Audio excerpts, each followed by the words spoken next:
బీసీల ఐక్యత, BC JAC, BC JAC, 42% BC reservation సాధిద్దాం సాధిద్దాం. వేరే మిత్రులారా, బీసీ సోదరులారా, ఇది మనందరికీ సువర్ణావకాశం. పార్టీలు, కులాలు, మతాలు అనుకుంటూ మనం భేదాలు సృష్టించుకొని విభేదాలతో దూరం ఉండకుండా అందరూ ఐక్యంగా ఉండి మనం 42% బీసీ రిజర్వేషన్ సాధించే వరకు నిద్రపోవద్దని మీ అందరికీ నేను కోరుతున్నాను. మన తెలంగాణ రాష్ట్రానికి ఒక ప్రత్యేకత ఉంది.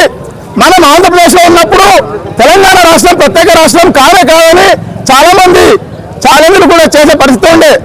కానీ మన దగ్గర విప్లవ వీరులు మొదటి నుంచి విప్లవాలు చేసే అలవాటు ఉన్నది. అందుకే అన్ని కులాల వారు సబ్బండ వర్గాలు మనం తెలంగాణ సాధించుకున్నాం. అదేవిధంగా ఇప్పుడు కూడా మనకు మంచి అవకాశం వచ్చింది.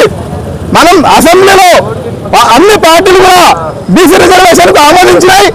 కానీ అందరూ ఆమోదించినప్పటికీ రిజర్వేషన్ బిల్లు ఎందుకు ఆమోదం కావడం లేదో మనం అందరం అర్థం చేసుకోవాలా.